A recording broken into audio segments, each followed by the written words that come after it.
2022 ခုနှစ်ဥကာလ21 ရက်နေ့၌ရန်ကုန်မြို့ SSC ရွှေတကုံထူးကုဆေးရုံ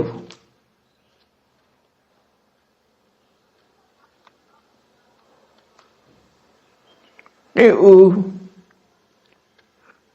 အထူးတရားအဖြစ်ဟောကြားအပ်သောအတွေးမှားကိုဖယ်ရှားခြင်း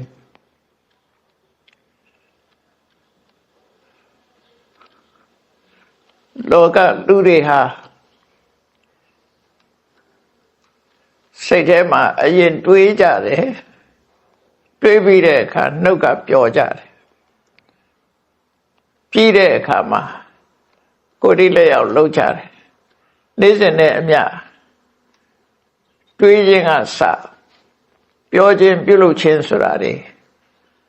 ဖြစ်ပေါ်နေတာဖြစ်လို့အတွေးမှားသွားလို့ရှိရင်အပြောလည်းမှားသွားနိုင်တယ်အလုပ်လည်းမှားသွားနိုင်တယ်ဒါကြောင့်မို့အတွေးမှားကိုဖယ်ရှားခြင်းဆိုတဲ့မြတ်စွာဘုရားရဲ့ဆုံးမတရားတော်တွေကအချင်းချုပ်ထုတ်လုပ်ပြီးတော့ဘယ်ပုံပဲနည်း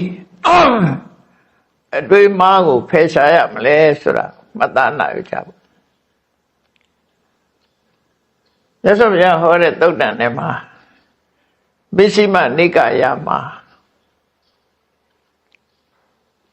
ဝိတက်ကတန်ဌာနတုတ်ဆိုတာရှိတယ်ဝိတက်ကတန်ဌာနဆိုတာအတွေးကိုကောင်းစွာထိမ့်သိမ့်ခြင်းလူတွေနေ့စဉ်လောက်ရမယ်ဟာကိုယ့်ရဲ့တွေးတောဆင်ခြင်မှုတွေကိုထိမ့်သိမ့်တဲ့နဲ့ပေါ့ကောင်းတာလည်းတွေးတယ်မကောင်းတာလည်းတွေးတယ်အကောင်းဆုံးမဟုတ်တာလည်းတွေးတယ်ထိုတွေးတောဆင်ခြင်မှုရဲ့နောက်ွယ်မှာပြောဆိုခြင်းနဲ့ပြုလုပ်ခြင်းတွေကပါလာတတ်တယ်ပေါ့အဲဒီခါမှာပြုလုပ်ခြင်းပြောဆိုခြင်းပြုလုပ်ခြင်းတွေကမမှန်ကန်ဘူးဆိုရင်ကိုယ်ချင်းသီလဖောက်ဖျက်ရရောက်သွားတယ်ကိုယ်ချင်းသီလချိုးဖောက်တယ်ဆိုတာမပြောသင့်တာပြောလိုက်ရင်မလုပ်သင့်တာလုပ်လိုက်ရင်ကိုယ်ချင်းတရားပျက်စီးသွားတယ်အဲဒါကြောင့်မို့တွေးတောမှုကနေစပြီးတော့ထိမ့်သိမ့်တဲ့ဘယ်လိုထိမ့်သိမ့်ရမလဲဆိုတာမြတ်စွာဘုရားအချင်းချုပ်ကလေးဟောထားတာရှိတယ်အဲ့ဒါလေးကိုရှင်းဥစွာမှတ်သားကြည့်အောင်ရှံနိမိတံအာဂမရှံနိမိတံမနတိကရောတောနိမိတဆိုတာ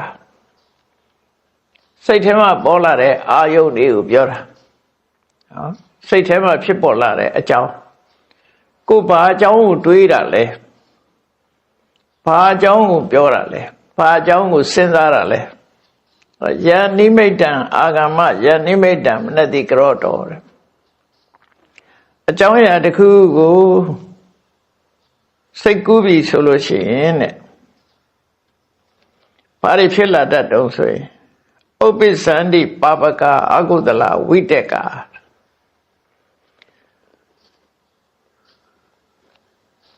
မကောင်းတဲ့အကုသိုလ်အတွေးတွေဟာရှင်တဲ့နှလုံးထဲမှာရောက်လာတတ်တယ်မကောင်းတဲ့အတွေးဆိုတာပါလေသန္တုပတန်ဟိတပိလောဘနဲ့ပတ်သက်တဲ့အတွေးဒါလည်းအကောင်းမဟုတ်ဘူးမကောင်းဘူးဒေါတုပတန်ဟိတပိဒေါသနဲ့ပတ်သက်တဲ့အတွေးဟာလည်းမကောင်းဘူးမောဟုပတန်ဟိတပိမောဟနဲ့ပတ်သက်တဲ့အတွေးလည်းမကောင်းမောဟနဲ့ပတ်သက်တဲ့အတွေးဆိုတာဒီ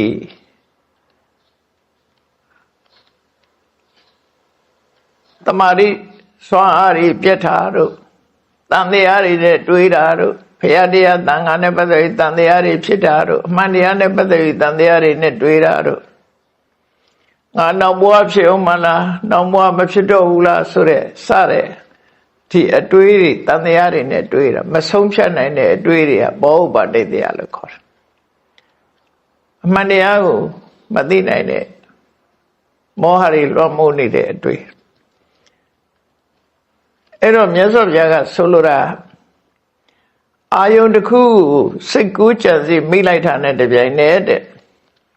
ရှင်ထဲမှာမကောင်းတဲ့အတွေးတွေဖြစ်လာတတ်တယ်အဲ့ဒါတွေဟာ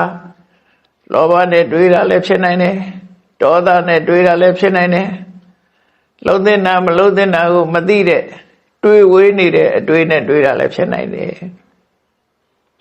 အဲ့ဒီအတွေးတွေဟာမကောင်းတဲ့အတွေးတွေကြီးပဲအတွေးမှားတွေကြီးပဲလို့ဆိုလိုတယ်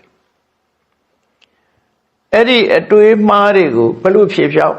ဘယ်လိုအစားထိုးမလဲဘယ်လိုဖယ်ရှားမလဲအဲ့ဒီနိလန်းကိုမြတ်စွာဘုရားကဟောတာတေန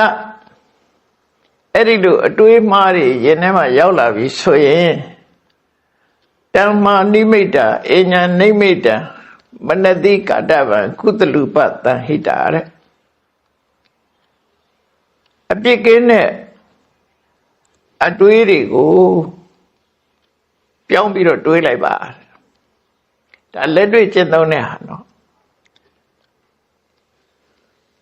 အဲ့ဒီအတွေးမှားတွေတွေးနေလို့ရှိရင်အဲ့ဒီအတွေးမှားတွေအစားချက်ချင်းပဲအပြစ်ကင်းတဲ့အတွေးမျိုးပြောင်းပြီးတော့တွေးလိုက်ပါတဲ့အဲ့ဒီလိုပြောင်းတွေးလိုက်လို့ရှိရင်ယေပဝကဝိတကမကောင်းတဲ့အတွေးတွေဟာလောဘနဲ့တွေးတာပဲဖြစ်ဖြစ်ဒေါသနဲ့တွေးတာပဲဖြစ်ဖြစ်မောဟနဲ့တွေးတာပဲဖြစ်ဖြစ်အဲ့ဒီအတွေးတွေဟာကွယ်ပြောက်သွားပါလိမ့်မယ်ဒါအတွေးမှကိုယ့်ရင်ထဲမှာအတွေးကိုအတွေးနဲ့ဖယ်ရှားပလိုက်တယ်မကောင်းတဲ့အတွေးကိုကောင်းတဲ့အတွေးနဲ့အစားထိုးဖယ်ရှားခြင်းလို့သူတို့ဆိုတာအဲ့လိုဖယ်ရှားပြီးလို့ရှိရင်အဲ့ဒီအာယုတစ်ခုပေါ်မှာစိတ်ကလေးကတည်ငြိမ်သွားလိမ့်မယ်တဲ့တည်ငြိမ်သွားလိမ့်မယ်အဲ့ဒီလိုတည်ငြိမ်သွားခြင်းဟာ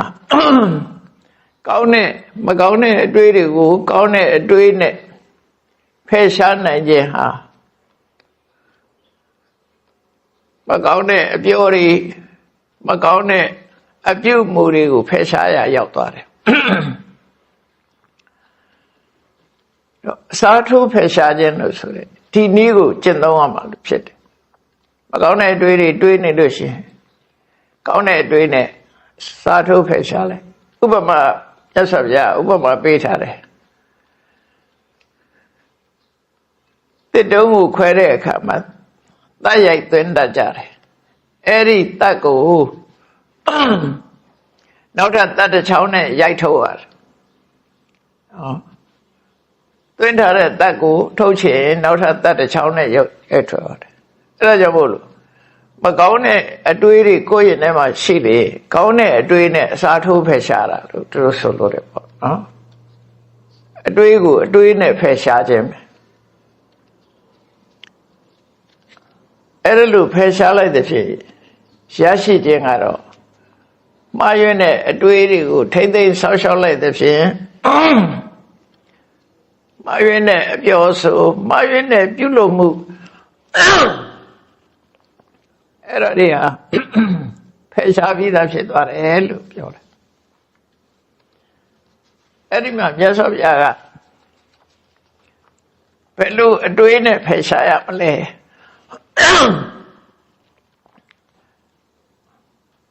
ဖယ်ရှားဖို့ဖယ်ရှားနည်းကိုရှင်းလင်းပြထားပုံလေးကိုကြည့်ရမယ်အဲ့ဒါပထမမှတ်ရမှာကတော့အဲ့ဒီအတွေးစိတ်တွေဟာမကောင်းတဲ့အတွေးစိတ်တွေကဘယ်မှာဖြစ်တုံးဆိုလောဘနဲ့ပတ်သက်တဲ့အတွေးတွေဟာလောဘမှုစိတ်မှာဖြစ်တတ်တယ်လောဘနဲ့ လောဘနဲ့ရှင်တွဲလာတဲ့စိတ်မှာဖြစ်တတ်တယ်တဲ့ဒေါသနဲ့ပတ်သက်တဲ့အတွေးတွေဟာဒေါသမှုစိတ်မှာဖြစ်တတ်တယ်မောဟနဲ့ပတ်သက်တဲ့အတွေးတွေဟာအကုသိုလ်စိတ်12မျိုးလုံးမှာဖြစ်တတ်တယ်အထူးအားဖြင့်တော့မောဟမှုစိတ်မှာဖြစ်တတ်တယ်ဆိုလိုတာကအကုသိုလ်စိတ်12ခုလောဘနဲ့ပတ်သက်တဲ့အတွေးကလောဘမှုစိတ်မှာဖြစ်တယ်ဒေါသနဲ့ပတ်သက်တဲ့စိတ်ကဒေါသအခြေခံတဲ့စိတ်မှာဖြစ်တယ်မောဟနဲ့ပတ်သက်တဲ့အတွေးကမောဟကိုအခြေခံတဲ့စိတ်မှာဖြစ်တယ်ဒါအတွေးဖြစ်တဲ့နေရာတွေကိုပြောပြီးတော့အဲ့ဒီရဲ့အတွေးအာယုံကတွေးเสียအာယုံက2ခုရှိတယ်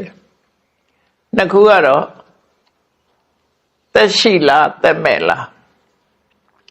သက်ရှိကိုတတဝါလို့ခေါ်တယ်သက်မဲ့ကိုသင်္ခါရလို့ခေါ်လိုက်တယ်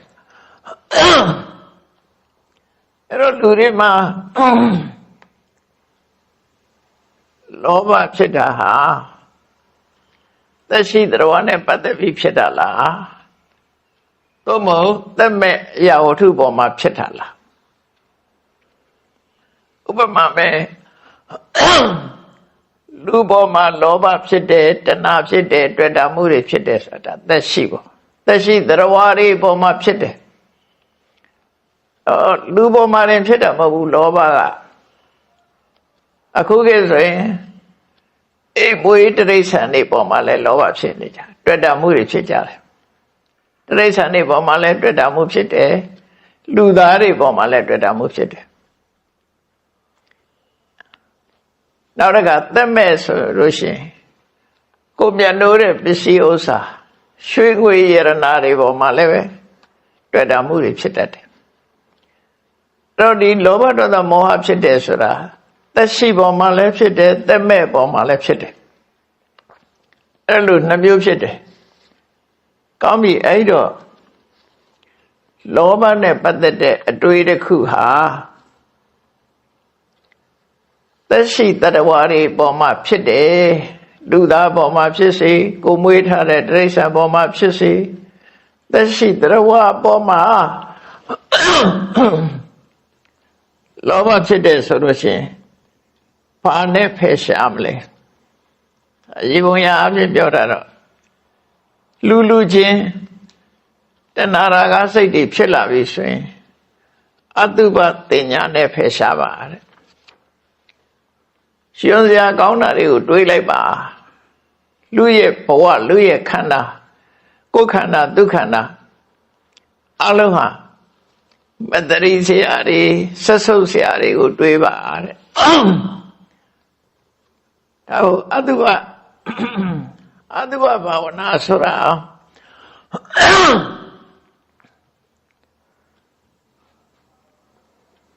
ဆက်ဆုပ်ရွံ့ရှားပွဲတွေကိုတွေးတောဆင်ခြင်မှုကိုဆိုလို့တယ်ပေါ့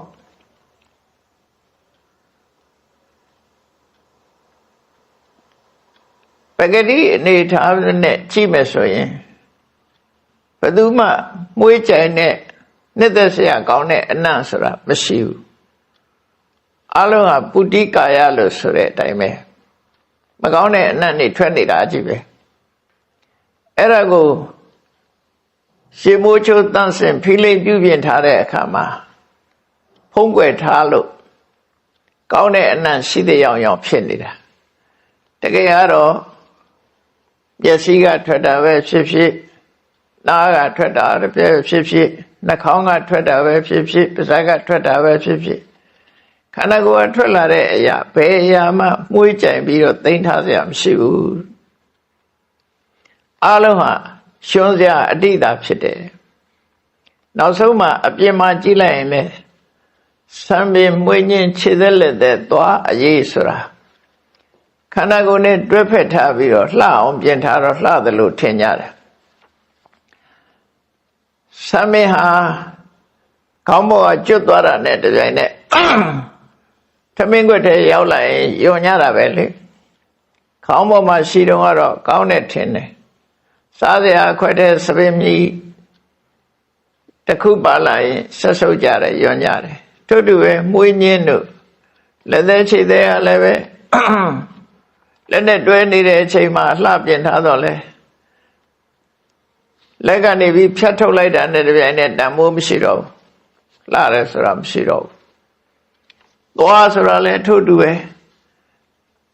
သူနေရာသူနေသေးရင်တော့လူတွေကအသုံးချပြီးတော့လှအောင်ပြင်ကြတယ်သွားကိုနှုတ်ပြီးတော့ထားလိုက်ပြီဆိုရင်ဘယ်သူမှသိမထားတော့ဒီသွားကြီးကိုအဲ့တော့လိုက်ပြီးတော့ကိုစဉ်းစားမိသလောက်တွေးကြည့်လိုက်လို့ရှိရင်ခန္ဓာကိုယ်ရဲ့ယွန်ရှာဆက်စုပ်ဖွဲ့တွေကိုတွေးလိုက်ပါမြတ်စွာဘုရားကမာဂန္ဒီဆိုတဲ့ပုံနေမလေးအကြောင်းနဲ့ပတ်သက်ပြီးတော့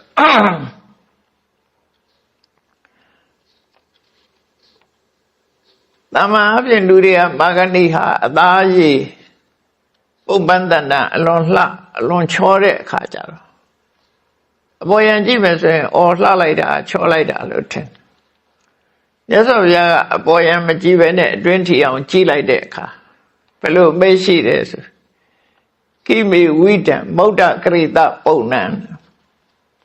ကျင်ကြီးကျင်ငယ်တွေနဲ့ပြည့်နေတယ်လို့ပြောလိုက်တာကြည့်ရောစရာကိုဥတ္တိပြီးပြောလိုက်တဲ့သဘောပဲအပေါ်ယံကြည့်ရင်တော့လှတယ်အတွင်းကြည့်လိုက်မယ်ဆိုရင်ကျင်ကြီးကျင်ငယ်တွေမကောင်းတဲ့အနတ်တွေပြည့်နေတယ်လို့ပြောတယ်အဲ့ဒါကိုပြောတာအတုပတင်ညဆိုတာလူပေါ်မှာတွေ့တာသိရှိလိုက်လို့ရှိရင်အတုပတင်ညနဲ့ဖယ်ရှားလိုက်ပါအဲ့လူချင်းနဲ့လောဘအတွေးတွေဟာပျောက်သွားပါလိမ့်မယ်ဒါလက်တွေ့စမ်းကြည့်ပေါ့ကွာနော်လက်တွေ့လို့ရမှာဖရာတရားတော့ပျောက်မပျောက်ကိုလက်တွေ့လို့ကြည့်အားလုံးဟာမတတိစရာအနေထားတွေရှိတယ်ဆိုတာကိုတွေ့တာလာတာနဲ့တပြိုင်နက်အဲ့ဒီအတုပတင်ညာဆိုတာတွေ့တော့ပြီးတော့ခဏကတွေ့တာတဲ့အတွေးတွေကိုဖယ်ရှားပြလိုက်ပါတဲ့တဖန်ကိုဝတ်တဲ့အဝတ်အစားတွေကိုပိုင်ဆိုင်တဲ့ပစ္စည်းတွေရွှေတွေငွေတွေစသဖြင့်သင်္ခါရတွေပေါ်မှာသက်မဲ့တွေပေါ်မှာလူတွေတွေ့တာစိတ်ရှိတတ်တယ်တွေ့တာကြပြန်တယ်လူကိုတွေ့တာမဟုတ်ဘူးသက်မဲ့ပေါ်မှာတွေ့တာမှုတွေဖြစ်လာတယ်အဲ့ဒီတွေ့တာမှုဖြစ်လာလို့ရှိရင်ဘာနဲ့ဖယ်ရှားမလဲအလုံးဟာတခဏပဲနောက်ဆုံးကပျောက်သွားကြမှာပဲဒီနေ့ကျတော့ပျက်စီးသွားမှာပဲဆုံးရှုံးသွားမှာပဲဆိုတဲ့အနိစ္စတင်ညာနဲ့ဖယ်ရှားပါတဲ့သက်မဲ့အရာတွေပေါ်မှာတွေ့လို့ရှိရင်ငါလည်းမမြဲဘူးဒီပစ္စည်းတွေကလည်းမမြဲဘူးငါလည်းဒီနေ့ကျတော့သိဆောင်ရမယ်ပစ္စည်းတွေကလည်းပဲပျောက်ပြက်ပျက်စီးသွားမှာသာဖြစ်တယ်လို့အဲ့ဒီလိုအနိစ္စတင်ညာနဲ့တွေ့တာမှုတွေကိုဖယ်ရှားကြည့်လိုက်ပါတဲ့ဖယ်ရှားကြည့်လိုက်လို့ရှိရင်တတ်တချောင်းကိုနောက်ထပ်တတ်တချောင်းနဲ့ရိုက်ထုတ်လိုက်တယ်လို့ကိုယ်ကောင်းထဲမှာတွေ့တာမှုတွေကပျောက်သွားပါလိမ့်မယ်အနိစ္စတင်ညာနဲ့ဖယ်ရှားပြပါတဲ့ဒါသူ့ဆေးနဲ့သူ့ပဲမှန်နော်အဲ့ဒါမာယွင်းနေတဲ့အတွေးတစ်ခုမှန်ကန်တဲ့အတွေးနဲ့အစားထိုးပြီးတော့ဖယ်ရှားတဲ့နည်းလောဘနဲ့ပတ်သက်လာလို့ရှင်အဲ့လိုဒါဖြင့်ဒေါသနဲ့ပတ်သက်လာရင်ဘယ်လိုလုပ်အောင်လဲဒေါသကလည်းနှစ်ခုရှိတယ်သက်ရှိတရားတွေပေါ်စိတ်ဆိုးရလားသက်မဲ့အရာဝတ္ထုတွေပေါ်စိတ်ဆိုးရလားစိတ်ဆိုးရလည်းနှစ်ခုရှိတယ်နေပူရင်လည်းပူမှန်းစိတ်ဆိုးကြတယ်လူတွေကခလုတ်တိုက်ရင်လည်းခလုတ်ကိုစိတ်ဆိုးတယ်နော်အဲသက်မဲ့တွေပေါ်မှာလည်းစိတ်ဆိုးတယ်သက်ရှိတွေပေါ်မှာလည်းစိတ်ဆိုးတယ်အဲ့ဒီသက်ရှိပေါ်မှာစိတ်ဆိုးဒေါသထွက်လာလို့ရှိရင်ဘာလုပ်ရမလဲမေတ္တာပွားပါတယ်မေတ္တာနဲ့ဖယ်ရှားမယ်ဒါအကောင်းဆုံးနည်းတစ်ခုပဲလို့ဆိုလို့တယ်မေတ္တာနဲ့ဖယ်ရှားလိုက်ပါတဲ့အဲ့တော့သူ့ပေါ်မှာမေတ္တာပို့လို့မရဘူးမုန်းစရာကောင်းတဲ့လူပေါ်မှာကိုယ်ကဒေါသဖြစ်မြဲဖြစ်နေမုန်းစရာကောင်းလို့မရဘူးမုန်းစရာတွေကရှိနေသေးတယ်အမုန်းကိုဖျောက်လို့မရဘူးဆိုရင်မေ့ထားလိုက်ပါနော်မေ့ထားလိုက် အဲ့ဒါနောက်ဆုံးကတော့မေ့ထားဖို့ပဲမတွေးနဲ့သူ့အကြောင်းမတွေးနဲ့တော့တခြားအကြောင်းတစ်ခုတွေးအကောင်းဆုံးနည်းကတော့မေ့ထားပြီးတော့မေတ္တာပို့ရင်နောက်ထပ်ပြန်ဒေါသမပေါ်တော့အဲ့တော့မေတ္တာဘာဝနာဟာသူ့အတွက်အကောင်းဆုံးပဲအဲ့တော့ဒေါသဆိုတာမီးနဲ့လာသရတူတယ်မီးကိုညှိမ့်တဲ့အခါကျတော့ဘာနဲ့ညှိမ့်ကြတော့ဒီကနေ့ခေတ်မှာဆိုရင်မိသက်ပူနဲ့လည်းညှိမ့်လို့ရတယ်ရေနဲ့လည်းညှိမ့်လို့ရတယ်တခြားနည်းတွေနဲ့လည်းညှိမ့်လို့ရတယ်အဝတ်ရေဆွတ်ပြီးအုပ်ထားလည်းရှိတယ်သစ်ကိုင်းနေနဲ့ရိုက်ထားလည်းရှိတယ်နော်မီးကတော့ဘာနဲ့လို့ညှိမ့်မှာပဲဒါပေမဲ့မီးကိုငြိမ်းအောင်လုပ်တဲ့ထဲမှာရေနဲ့ငြိမ်းတာဟာအကောင်းဆုံးပေါ့ဒီလိုဆိုလို့တယ်အပူပါအေးသွားအောင်အပူဓာတ်ပါကုံသွားအောင်ရေနဲ့ငြိမ်းတာဟာအကောင်းဆုံးပဲအဲ့တော့မေတ္တာဆိုတဲ့ရေစင်နဲ့ဆွတ်ဖြန်းပြီးတော့ကိုယ်ရင်တဲ့ဒေါသကိုငြိမ်းပါလို့ပြောတာဒါလူပေါ်မှာဒေါသတို့သက်ရှိတရားပေါ်မှာဒေါသထက်နေရင်မေတ္တာနဲ့ငြိမ်းပါတဲ့ဒါဖြင့်သက်မဲ့အရာဝတ္ထုတွေပေါ်မှာဒေါသထွက်ရင်ရောဘာနဲ့လုပ်ရမလဲလူစရာတော်ထူးဆန်းတယ်သက်မဲ့တွေပေါ်မှာလည်းဒေါသဖြစ်တတ်တယ်အဲ့ဒီကြလို့ရှင်ဓာတုမနတိကာရခွဲခြားစိတ်ဖြာပြီးတော့ဓာတ်၄ပါးနဲ့ဓာတ်၄ပါးကိုဆင်ញင်သုံးသပ်ကြည့်ပါတဲ့ဓာတ်၄ပါးဆိုတာကိုယ်စိတ်ဆိုးတဲ့အရာသည်ဓာတ်ကြီး၄ပါးနဲ့ဖွဲ့စည်းထားတာဖြစ်တယ်ဥပမာမဲ့ပေါင်မုံတုံးကိုစားမလို့ပေါင်မုံကြီးကမာနေတယ်မကိုက်နိုင်တဲ့အခါစိတ်ဆိုးတယ်ဆိုလို့ရှိရင်ဘယ်လိုနှလုံးသွင်းမလဲဩဒါမာရာဟာပထဝီဓာတ်ကလွန်ကဲသွားလို့မာရာဒီထဲမှာပထဝီဓာတ်ရှိတယ်အာဘောဓာတ်ဆိုတဲ့စုစည်းပေးတဲ့အရာတွေရှိတယ်တေဇောဓာတ်ဆိုတဲ့အပူငွေးကပို့ပြီးတော့ရင်းကျက်သွားစေတယ်ဝါယောဓာတ်ကပုံပန်းတဏ္ဍမပြတ်အောင်ပေါင်မုံအလုံးတရံမပြတ်အောင်ဆွဲစီထားတယ်အဲ့တော့ပေါင်မုံဆိုတာကြည့်လိုက်မယ်ဆိုရင်ဓာတ်ကြီး၄ပါးအစုဝေးတာဖြစ်တယ်ငါပထဝီကိုစိတ်ဆိုးနေတာလားအာဘောကိုစိတ်ဆိုးတာလားနော်တေဇောကိုစိတ်ဆိုးတာလားဝါယောကိုစိတ်ဆိုးတာလားဘာကိုစိတ်ဆိုးနေတာလဲကိုယ့်ကိုဓာတ်ကြီး၄ပါးနဲ့ဆင်ញင်ပြီးတော့ကြည့်လိုက်အဲ့ကြရင်ကိုယ်စိတ်ဆိုးနေတာတွေကဘယ်ရောက်တော့မှမသိဘူးဓာတုမနတိကာရလို့ခေါ်တယ်ဓာတ်၄ပါးကိုခွဲခြားစိတ်ဖြာပြီးတော့နှလုံးသွင်းလိုက်လို့ရှိရင်သက်မဲ့အရာဝတ္ထုတွေပေါ်မှာစိတ်ဆိုးမှုဒေါသထွက်မှုဒေါသအတွေးတွေဟာပြေပြောက်သွားနိုင်ပါတယ်တဲ့နောက်တစ်ခုက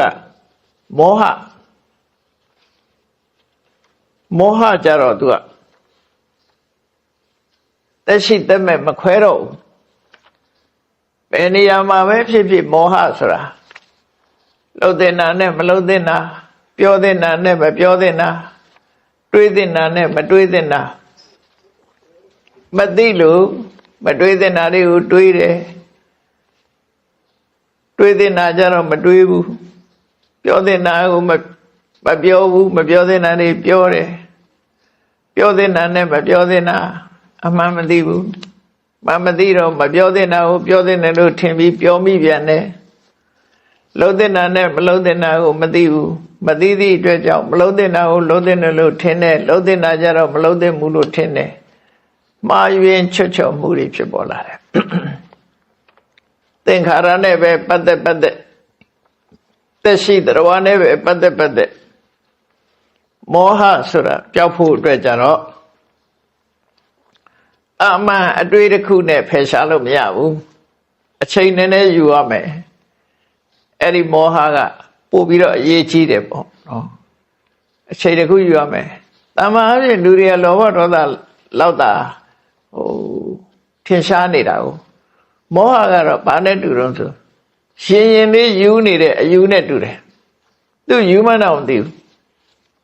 ရှင်ရင်လေးယူနေတာဒါပေမဲ့ तू ပြောလိုက်ပြီဆိုမှဒီလူကအယူဆိုတာသိတာလှုပ်တယ်ကိုယ်ကားဖြစ်ပြီဆိုမှအယူမှသိကြတာလို့ဆိုအယူမှမသိဘူး အဲ့ဒါမျိုးလို့မောဟကလုံးတင်တာနဲ့မလုံးတင်တာမသိဘူးမသိတော့မဟုတ်လုံးတင်တာလုံးတယ်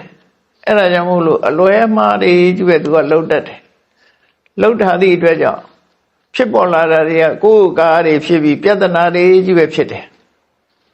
အဲ့ဒီမောဟဖြစ်ကိုဖြစ်ရှင်းဖို့ကြတော့အချိန်လေးနည်းနည်းယူရမယ်အချိန်ယူရမယ်ခုနလိုချက်ချင်းတွေးပြီးတော့ဖြုတ်လို့မရဘူးသူအဲ့တော့အချိန်ယူပြီးတော့သူကလိုက်နိုင်ရမယ်အချက်၅ချက်ပေးထားတယ်အဲ့ဒီ၅ချက်နဲ့ဖြည့်ရှင်းရမယ်တဲ့အဲ့တော့မြတ်စွာဘုရားရဲ့တရားတော်တွေကအမြဲတမ်းစနစ်ကြတာတောင်းဖို့သိပ္ပံနီးကြလို့ပြောကြတယ်သိပ္ပံဆရာတွေကတောင်ဘုရားတရားတော်ကြတော့သူတို့သိပ္ပံနဲ့ကြည့်လိုက်ပဲဆိုရင်အတော်ကိုစနစ်ကြလို့ကျင့်တတ်ကြတယ်လက်ခံကြတယ်ဒီတိုင်းဟောတာမဟုတ်ဘူးမြတ်စွာဘုရားတရားတော်တွေကအကြောင်းနဲ့အကျိုးနဲ့ကွက်တိပဲစီလျော်တယ် reasonable ဖြစ်တယ် logical ဖြစ်တယ်အမှန်တမ်းစေကုသမှုနဲ့လည်းတော့တူတယ်စေကုတယ်ဆိုတာဟာဘာယောဂလဲဘာကြောင့်ဖြစ်တာလဲဘာစေတောင်းမှလဲဘယ်လိုနေရမှလဲဘယ်စားစားတဲ့တယ်ဘယ်စားစားအကုန်လုံးသူကစနစ်တကျအကုန်လုံးသိပြီးမှကုလို့ရတာလေမြတ်စွာဘုရားဒီတို့လူရဲ့စိတ်ထဲမှာဖြစ်ပေါ်နေတဲ့အရာတွေကိုလည်းပဲအဲ့ဒီလိုပဲစေကုသတယ်လို့ပဲကိုကစနစ်တကျဘာနဲ့ဖယ်ရှားမယ်ဆိုတာကိုပြီးတဲ့ဒီစနစ်တွေပဲဆေးပညာဟာအလွန်စနစ်ကျတယ်လို့ပဲမြတ်စွာဘုရားရဲ့ဒီစိတ်ပိုင်းဆိုင်ရာပညာဟာလည်းအလွန်စနစ်ကျတယ်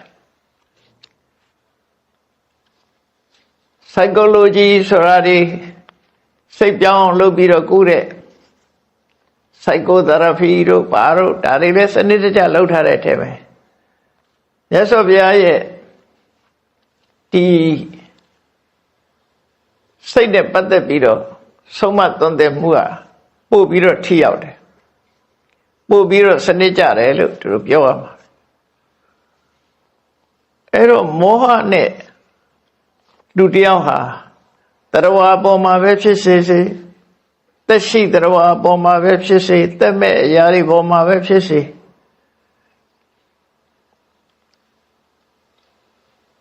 တွေ့ဝေးနေပြီဆိုလို့ရှိရင်ဒီလမ်းစဉ်အချက်၅ချက်အတိုင်းလိုက်နာရမယ်နံပါတ်၁ကဘာလို့ဆိုရင်ကရုတံဝါတာဆရာကောင်းသမောင်းနဲ့အတူနေထိုင်ပြီးတော့ဤယူဖို့လိုတယ်ဒါအခုဆေးပညာမှလည်းလေဆေးပညာသင်ထားတဲ့ကျောင်းသားတွေဆရာဝန်ဖြစ်စဆရာမဖြစ်စဆေးပညာရှင်တွေဟာသမားတော်ကြီးနဲ့လက်တွဲပြီးတော့နောက်ကနေလိုက်ကြရတာဘယ်လိုယူဆတယ်ဘယ်လိုကုတယ်ဘယ်လိုပြုတယ်ဆိုတာလိုက်မှတ်တမ်းတင်နေကြအဲ့ဒါခရုတံဝတ္တလို့ခေါ်တယ်ဆရာနဲ့တွဲဖက်ပြီးတော့လုံးနေဆရာနဲ့တွဲဖက်ပြီးတော့နေရမယ်ဒါမောဟပြောက်ဖို့အတွက်ချိန်ယူရမယ်ဆေးပညာမှာချိန်ယူရသလိုတခြားပညာရည်မှာလည်းအချိန်ယူရသလိုလူရင်ထဲမှာဖြစ်နေတဲ့မောဟနဲ့ပတ်သက်လို့ရှိရင်အချိန်ယူရမယ်တရားပြတဲ့ဆရာနဲ့တွဲဖက်ပြီးတော့ကိုယ့်ရင်နဲ့မရှင်းတာတွေရှင်းအောင်လုပ်ဖို့ဆရာနဲ့အတူတွဲနေဖို့လိုတယ်တဲ့ဒါနံပါတ်1နံပါတ်2ကဥဒိတာ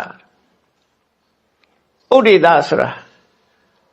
ဆရာစီကပညာရည်တွေကိုရှင်နဲ့ရအောင်သင်ယူဖို့လိုတယ်ဆရာနဲ့အတူနေမယ်ဒီပညာရည်တွေကိုရှင်နဲ့ရအောင်သင်ဖို့လိုတယ်ရှင်နဲ့ရအောင်သင်တယ်ဆိုတာဘယ်ယောဂဘာကြောင့်ဖြစ်တယ်ဘယ်ယောဂတောင်းရင်ဘယ်ဆေးပြောက်ဘယ်ဆေးလိုအပ်တယ်ဘယ်ဆေးတောင်းရင်ဘယ်ယောဂပြောက်တယ်သို့တော့ဘယ်ဆေးမှာ side effect တွေဘာတွေရှိတယ်ဘယ်ဆေးက side effect မရှိဘူးဘယ်ဟာကသက်သာစေနိုင်တယ်ဘယ်ဟာကယောဂပိုဆိုးနိုင်တယ်ဆိုရက်ဒီမှတ်သားချက်ပညာရည်တွေကိုရှင်တဲ့နှလုံးထဲအလွတ်ရနေအောင်လေ့လာရမယ်ဒါဥဒိတာဆိုကုထုံးတွေကိုသိနေရမယ်လို့ဆိုလို့အဲ့ကုထုံးတွေသိမှ ကုထုံးတိုင်ကိုညာနဲ့ကိုပြန်ကြည့်ပြီးတော့ဒီနေရာပဲကုထုံးကအကောင်းဆုံးလို့ဆိုရင်ဒါတော့ကိုယ်ပိုင်ညာနဲ့ပြန်စဉ်းစားရမယ်ပေါ့အဲ့ဒါကိုဥဒိတာလို့ခေါ်တာဒီဘုရားမြတ်စွာဟောတဲ့သုတ်တန်နေကြည့်ပြီးတော့ဝိပဿနာရှုတယ်ဆိုတာဘာရှုရမလဲရုပ်ရှုရမလားနာမ်ရှုရမလားသို့မဟုတ်ယောဂစရှုရလားနာမ်စရှုရလားအခြေခံဘယ်အစရမယ်ဆိုတဲ့လမ်းညွှန်ချက်တွေကိုသိအောင်ကြိုးစားတာသီဝရီတွေပေါ့ဒါတွေကိုသင်ယူရမယ်လို့ဆိုလိုတယ်ဥဒိတသင်ယူထားတဲ့စာတွေသင်ယူထားတဲ့စာတွေကိုနောက်နံပါတ်3ကဥဒိဋ္ဌပရိပု္ပ္ပနာသင်ထားတဲ့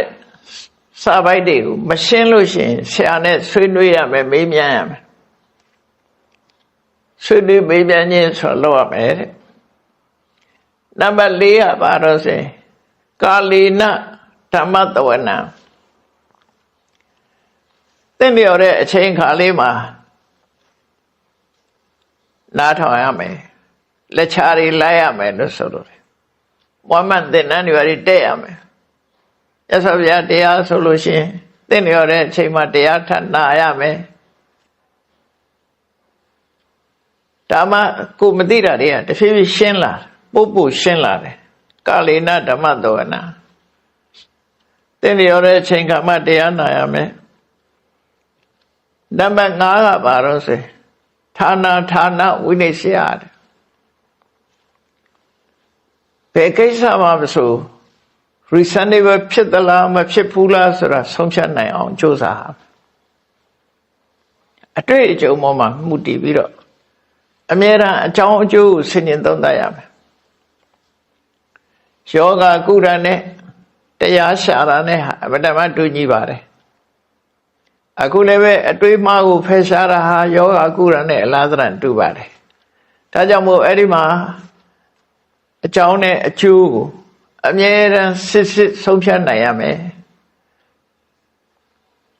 အဲ့ဒီလိုစစ်ဆုံးဖြတ်နိုင်ပြီဆိုတဲ့အခါကျတော့မှမောဟဆိုတာရောနေသွားမှာဖြစ်ပါတယ်တဲ့အဲ့တော့မောဟအတွေးတွေပြားနေလို့ရှိရင်ဆရာနဲ့နေပါသီဝရီတွေကျက်မှတ်ပါမရှင်းတာတွေကိုမေးပါကျက်မှတ်ထားတဲ့ဟာတွေမရှင်းတာတွေကိုမေးပါရှမယံခါတရားနာပါသို့မဟုတ်လက်ချလိုက်ပါနံပါတ်5ကကိုဘာလုပ်လို့အကြောင်းနဲ့အကျိုးကိုဆင်ခြင်ဆုံးဖြတ်ပါအဲ့ဒါဆိုလို့ရှိရင်မောဟဟာတဖြည်းဖြည်းလွင်ပါသွားပြီးတော့ဉာဏ်ပညာကထိတ်ရှေ့တန်းရောက်လာမှာဖြစ်ပါတယ်ဒါကစနစ်တကျဝိတက်ကတန်ထာနာတုတ်မှာမြတ်စွာဘုရားကအတူချုပ်လေးပြောထားတာကိုအထက်ကရာဆရာကြီးကရှင်းပြီးတော့သေချာပြတာဒီအချက်တွေနဲ့ဒီလိုလုပ်ပါလို့ဆိုပြီးတော့အဲ့တော့ဥပရိနဲ့လှုပ်ထုံးလုံနီးတခါတည်းပြည့်ပြည့်စုံစုံဟောထားတာဖြစ်တယ်အဲ့ဒီလို2022ခုနှစ်ဥကာလကနေစပြီးတို့တွေဟာအတွေးမှားတွေဒေါသနဲ့လောဘနဲ့တွေးတာ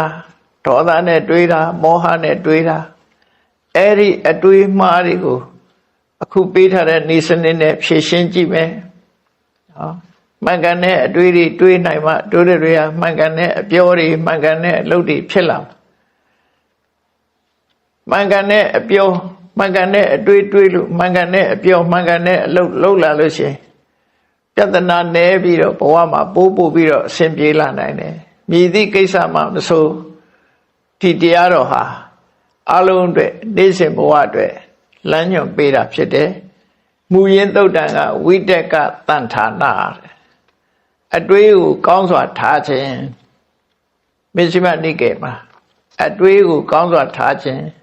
မူရင်းသုတ်တံမှာမြတ်စွာဘုရားအတွေးကိုဖယ်ရှားနည်းကို5မျိုးခွဲခြားပြီးတော့ဟောထားတာဖြစ်တယ်အခုအဲ့ဒီ5မျိုးတွေကနံပါတ်1တစ်မျိုးကိုမြတ်စွာဘုရားပေးတာကဒီအကြောင်းကိုတွေးလို့ လောဘဒေါသမောဟတွေပိုဖြစ်လာတဲ့ဆိုရင်တခြားအကြောင်းနဲ့အစားထိုးလိုက်ပါဆိုတဲ့ပထမနည်းတစ်နည်းကိုခုရှင်းပြတာဖြစ်ပါတယ်အဲ့ဒီပထမနည်းတိုင်းပဲလိုက်နာကျင့်သုံးမယ်ဆိုရင်တော့များစွာထိရောက်ပြီးတော့ကိုယ့်ရဲ့ရှင်ထဲမှာရှိတဲ့မှားယွင်းတဲ့အတွေးတွေကိုဖယ်ရှားနိုင်မှာဖြစ်တယ်ဒါကြောင့်မို့2022ခုနှစ်ဥကာလနှစ်ဆန်းတရက်နေ့မှာမြတ်ဗုဒ္ဓရဲ့ဝိတက်ကတဏ္ဍာနာသုတ်လာအတွေးမှားကိုဖယ်ရှားတဲ့နည်းကိုလက်တွေ့ကျင့်သုံးခြင်းအပြင်မိမိတို့တဏ္ဍာမှာရှိတဲ့ကိလေသာတရားတွေကိုထိန်းချုပ်နိုင်ပြီးကိုယ်ဤချမ်းသာခြင်းစိတ်ချမ်းသာခြင်းတို့နဲ့ပြည့်စုံကြမှာဖြစ်တယ်လို့ကိုယ်စီမှတ်သားနာယူပြီးကျင့်ကြံပွားများအားထုတ်နိုင်ကြပါစေကုန်သတည်းသာဓုသာဓုသာဓုရှေ့ဆက်ချမလား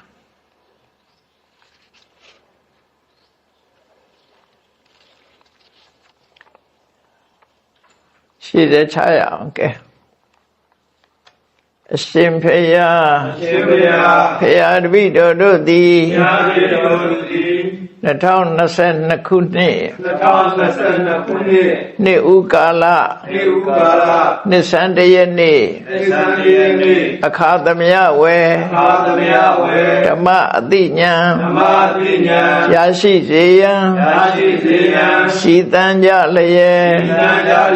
ဓမ္မသဘင်ဆင်းရင်ကျင့်ပါပြုလုပ်ကြ၍အမတဒါနာဓမ္မဒါနာတရားအလူတော်ကိုပေးလူကြပါကုန်၏တရားတော်မြတ်ကို